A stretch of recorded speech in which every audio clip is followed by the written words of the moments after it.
Om Namah Shri Yatirajaya Vivekananda Suraye Satchit Sukha Swarupaya Swamine Tapaharini. My salutations to Shri Ramakrishna Deva, Ma Sharda Devi, Swami Vivekananda. On the dais are seated Swami Vimalatmananji Maharaj, Swami Nikhileshwarananji Maharaj. I convey my pranams to them. And then Swami Tattvasaranandaji is there. Then our Shakti Prasad Mishra ji. And off the dais are seated our Vice President Maharaj, Swami Bhajananji Maharaj, then other senior Swamijis, my brother monks, and from different parts of India have come our brothers and sisters and many guests, and some have come from London, also from Bangladesh and many parts of the world. So it is nice to see all of you that you have come from different parts of the world. It is your spiritual home. Now, just now, you heard some powerful speeches by Swami Nikhileshwaranji Maharaj, and before that, other speakers also, they spoke very forcefully. So my appeal to you is that you should not go empty-handed from here. You have to carry that powerful message of Swami Vivekananda with you, translate it into your own lives, and see how you can make it practical into your day-to-day life. Not only that, you have to share that divine wisdom, those divine ideals with your friends, relatives, and other people also. And Swami Nikhileshwaranji told you that the greatest contribution of Swami Vivekananda is the actualization of the worship of God in man. So how you can worship that God in man, that you have to see in your day-to-day life. And you will become a blessing to yourself and to the whole world.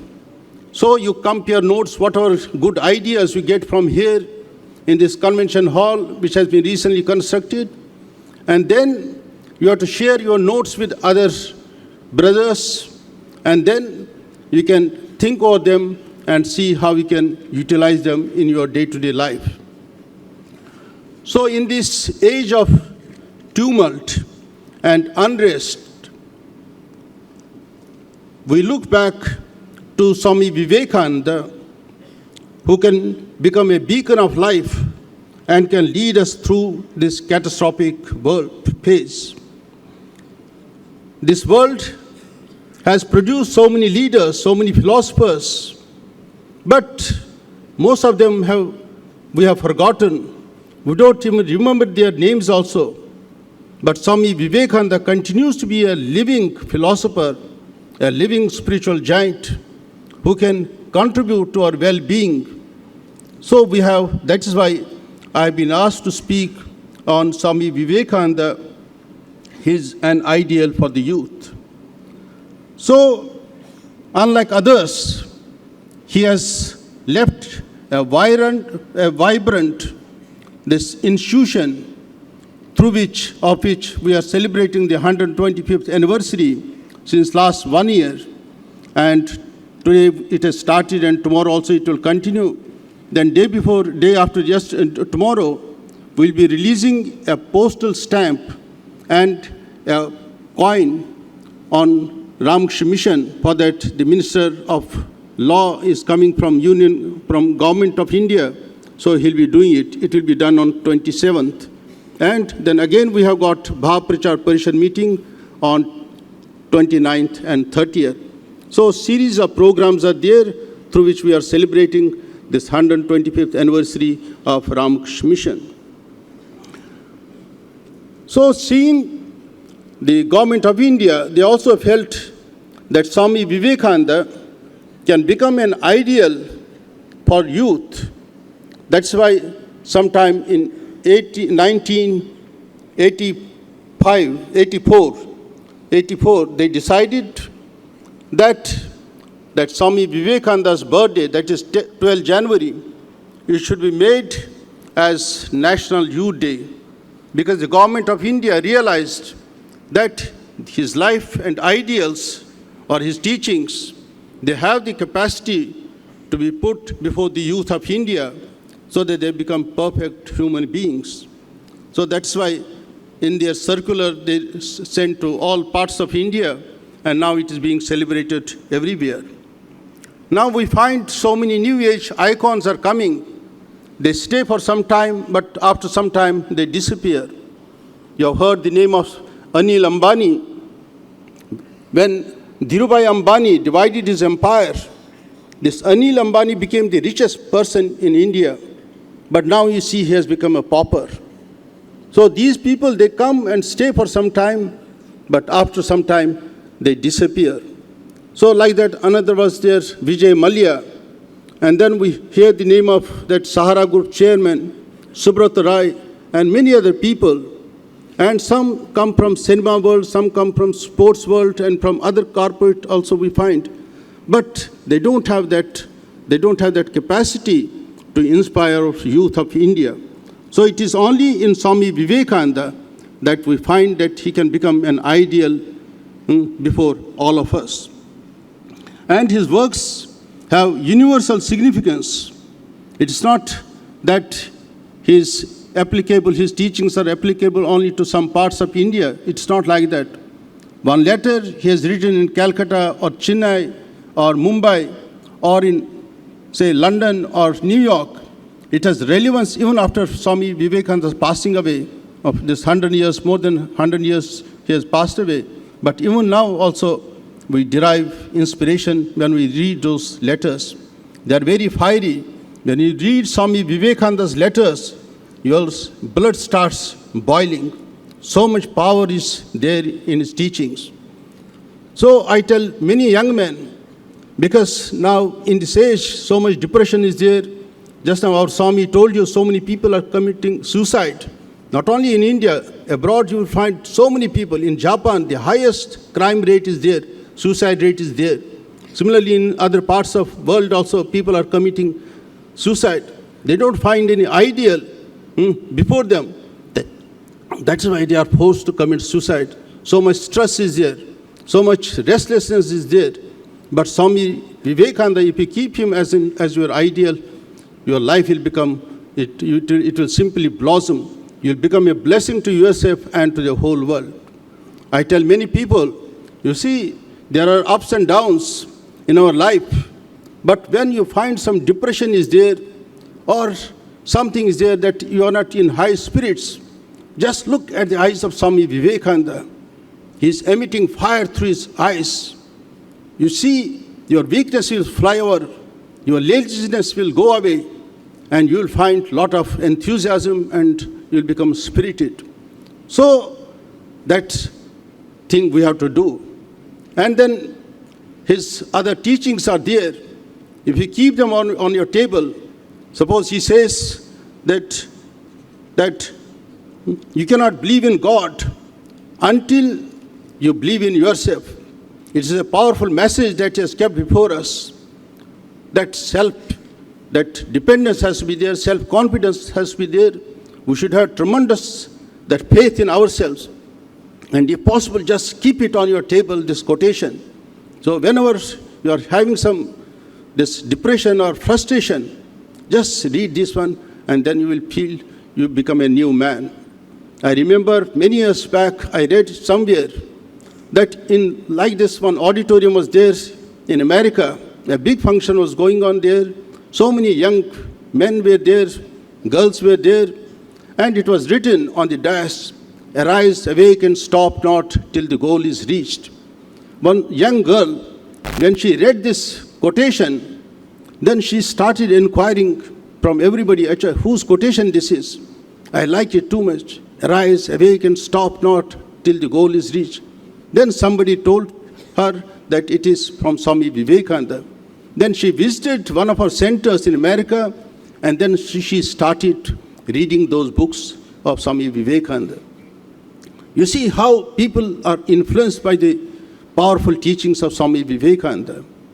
Netaji, our Swami Vimalatmananji, he gave a beautiful speech in which he told how Swami Vivekananda has influenced our national leaders.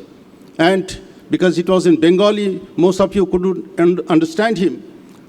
Subhash Chandra Bose, Netaji Subhash Chandra Bose, when he was barely 15 years old, he was having some problem due to various things.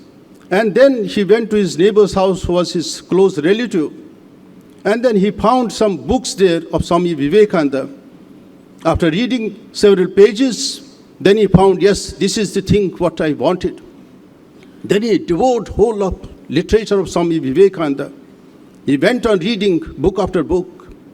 And then when he went on a pilgrimage to Varanasi and then Vrindavan, Haridwar, Rishikesh, then after returning he came to Varanasi and met Swami Brahmanandaji, the brother disciple of Swami Vivekananda.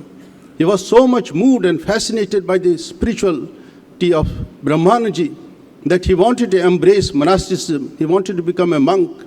But Brahmanandaji, he told him, no, you do something for the good of the world, for the good of the country. But throughout his life, he maintained those ideals of Swami Vivekananda before him. So much power is there. Now, 65% of Indian population is youth. And say in another 10 years, so this ratio will go up to 72 or 73%. So Swami Vivekananda, you have to read very carefully and then see how these ideals can be translated in our day-to-day life. Then another principle that Swami Vivekananda popularized was this concentration. Swami Nikhilesh told you that our mind is just like a monkey, because most of us are suffering from attention deficit syndrome. Even for 30 seconds we cannot concentrate. Sometimes we see our eyes are wide open, the book we are holding in our hands, it is wide open, but after 1 hour, suddenly we come to our senses, actually where we were for last 1 hour. Maybe we are somewhere in a cricket field or football field or going to some cinema hall. Though our eyes are open, our books are open, but we don't know, we have no control over ourselves. Yet we say, I am the master of myself, I can do anything. But we cannot handle our own mind. So Swami Vivekananda's that arise, awaken, stop not till the goal is reached. And he has given us, and when we read his life, see how he was reading books. That style of reading was extraordinary. In the beginning, he used to read line by line, and afterwards, he improved his style of reading, and then he started paragraph by paragraph, then afterwards page to page. And just in no moment, in no time, he will finish the whole book. So this was something extraordinary. And then he had great interest to learn also. When he was going around throughout India as a wandering monk, when he reached Jaipur, he was there for 2 weeks. And then he came across with a great Sanskrit Pandit, a great Sanskrit scholar. And he wanted to learn Sanskrit because he had great liking for Sanskrit. Then when he approached him, that Pandit gave him lessons for 3 full days. He was trying to make him understand the commentary on the first sutra. But he had no aptitude for teaching. Then Swami Vivekananda, he told him after 3 days, sir, I'm not able to understand what you want to convey. Then that teacher also felt very bad. He told, no, you try on your own, then you come to me. Then for next 3 days, Swami Vivekananda, he didn't take any food, no sleep, nothing. He started reading on his own, and within a short time, he could take the essence of that commentary on the first sutra. Then he immediately went to that Sanskrit teacher and told him the essence of that first sutra.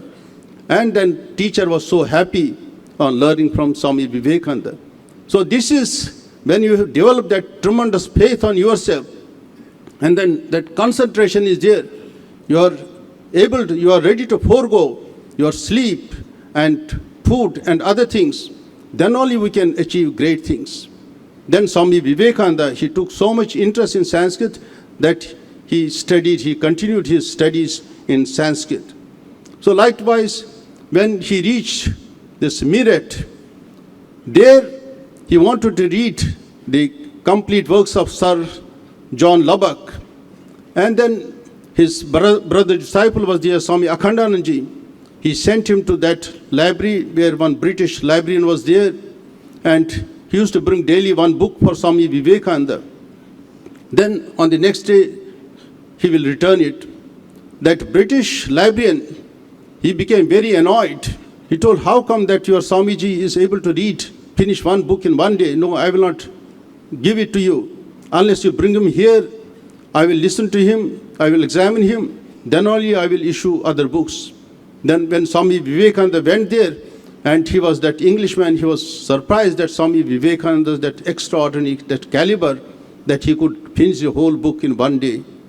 So this idea which Swami Vivekananda has kept before us, that we have to imbibe and see how we can shape our lives in his light. Then another time when Swami Vivekananda was staying in Belur, that time 25 volumes of Encyclopedia Britannica had come out. They were displayed in Swami Vivekananda's room. And Swami Vivekananda, he had already finished 10 volumes and he was reading the 11th volume. Then his disciple, Sharchandra Chakravarti, he came there, and then he told Swami Vivekananda, so is it possible, Swamiji, for one person to read the entire contents of these 25 volumes in one life? Swami Vivekananda told, what is this? What question you are asking? You see, I have already finished 10 volumes and they are here. Just you take out one book after another book and then you put me some questions. And Swami Vivekananda, to the surprise of that his disciple, then he gave perfect answers. Even the very language, he quoted what he had read in the book. So it is possible, if that concentration is there, if that purity of mind is there, then it is possible. Swami Vivekananda had that purity of mind also, untouched by this worldliness. Though he went everywhere in the world, but he was untouched like a flower. So much purity was there. And others also had some problem with him. When he was staying in Mrs. Leon's house, she was her host. She was his host there. Swami Vivekananda stayed for some days in her house. Then that time many women used to come. They used to just try to attract Swami Vivekananda by doing his flattery. And this Mrs. Leon was very afraid. She told Swamiji, be careful, I am very afraid. And Swami Vivekananda told her, you don't worry, I am a monk. I lived under the tree, and peasants, they have offered me a bowl of rice. And I have also stayed in the houses, in the palaces of great Maharajas, and they had engaged young girls to fan me with feathercock fan. But I was perfectly well. Nobody could take away my purity of mind. So if that purity of mind is there, then only you can have that concentration of mind. Otherwise it is not possible. Then Swami Vivekananda, when he went to the house of Professor Deussen, Paul Deussen, he was a German Indologist. Swami Vivekananda was staying in his house. Then he was deeply engaged in reading a poetical work. And that time Paul Deussen, he wanted to inquire something from Swami Vivekananda, but he didn't respond. Then afterwards, when Swami Vivekananda told him that when I read some book, then I forget the whole world. But Deussen, he couldn't believe. Then Swami Vivekananda told him that essence, what he was reading in that book. Then he was surprised that one man After reading once, he can remember the whole thing. So in our earlier days, we had Shrutidhars. By listening once, they could understand, they could remember the whole thing. So Swami Vivekananda was like that. Even his guru, Sri Ramakrishna, he had also that tremendous capacity to memorize, to retain in his memory once he had heard something from him. He couldn't read, but whatever his gurus, his teachers have told him, and what he heard from others, he could retain in his memory. So such was the purity and concentration of Swami Vivekananda. Then when Swami Vivekananda was staying in Ridgely Manor, that is near about say 100 kilometers away from New York, that time his another person was their Hollister, Swami Vivekananda. They were just discussing something. In the meantime, Mr. Leggett came and he told them, just what you are doing. He told, no, just we are thinking of putting the ball, golf ball, in the hole in one go. He told, it is impossible.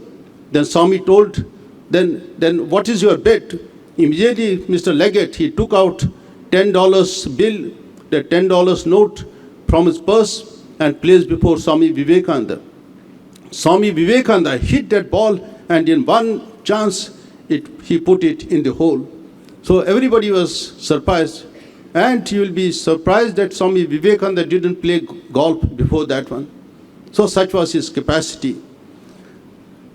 And that you are young, you haven't read Swami Vivekananda's works, which is scattered in 9 volumes in about 5,500 pages.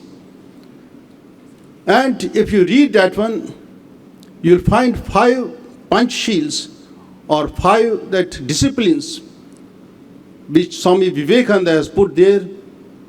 And if you try to practice them in your life, you see, your life will become sweetened, it will become very precious. One is good thoughts. So always think about good thoughts, morning till night, good thoughts, Shubha Chinta, that you have to do.